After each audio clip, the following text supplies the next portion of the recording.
Drama abounds as NASCAR heads to Daytona International Speedway, and here are three things to watch. The points race took a big swing on Thursday when NASCAR issued severe penalties to Denny Hamlin and Joe Gibbs Racing for an engine violation. Toyota Racing Development said it was a mistake on its part that led to the infraction. Toyota Racing Development stated that despite procedures being in place, Denny's race-winning engine from Bristol was returned to Toyota's Costa Mesa facility out in California and disassembled and rebuilt there instead of being torn down and inspected by NASCAR per the rule book. That led to NASCAR penalties of 75 points to Hamlin and Joe Gibbs Racing, and also the loss of 10 playoff points and a $100,000 fine to crew chief Chris Gabehart. The penalty to Hamlin drops him from third to sixth in the points. He's now 103 points back with 2 races to go in the regular season. So virtually, no chance to win the regular season championship. Losing the 10 playoff points could impact his chances to advance in the playoffs as well.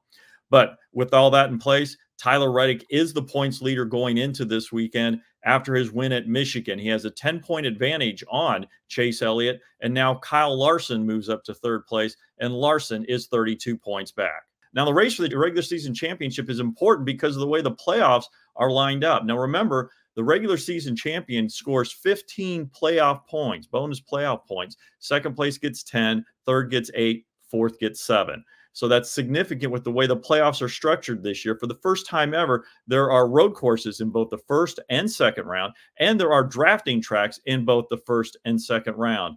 And those are wild card races where anything can happen. So any type of points cushion that you can build up going into the playoffs will be critical. And that's one of the reasons why this regular season championship is so important for those 4 drivers. The race for the final playoff spots are just as intense. Now, 12 of the 16 playoff spots have been secure with the win already, leaving 4 spots left with 2 races to go in the regular season. Martin Truex Jr. seems to be in a safe location right now without a win. He's 77 points above the cut line.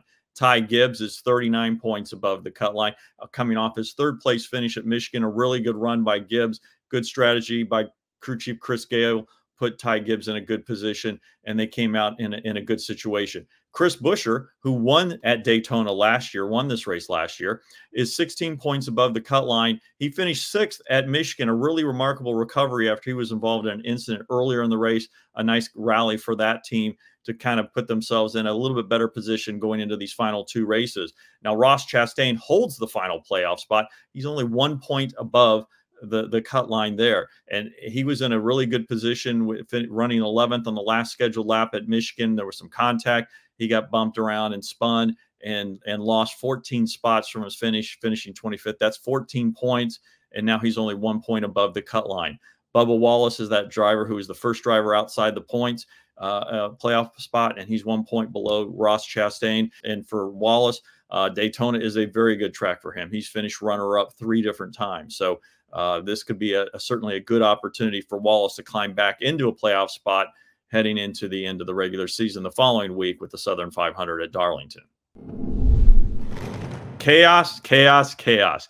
That's what Daytona presents, and that's what we've seen many times. Remember, 2022, Austin Dillon running 16th in that race, and all of a sudden the rain comes and the field wrecks in front of him, and he winds his way through the maze of cars and takes the lead and goes on to win that race and make the playoffs. 2019 saw Justin Haley score his only Cup victory in a rain-shortened event there. So those are drivers looking to win their way into the playoffs this weekend. And others are like Corey LaJoie. He finished 4th in the Daytona 500 this year. And remember, recent Daytona 500 winners, Michael McDowell, Austin Cindric, and Ricky Stenhouse Jr. have yet to secure a playoff spot, and this will be an opportunity for them. Daytona is, for every driver, is a real chance to win, and many of them think of it that way as opposed to many other tracks. So a lot of risk-taking, a lot of gambles, and it should be certainly something to watch. And you can catch all the action on Saturday at 7 p.m. Eastern with Countdown to Green beginning our coverage on NBC and Peacock.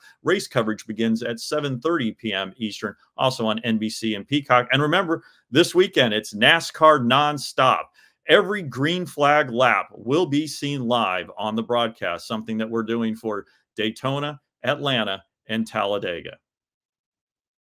Hi, I'm Parker Kligerman. For more access like this from Pit Road, be sure to click and subscribe to the Motorsports on NBC YouTube channel.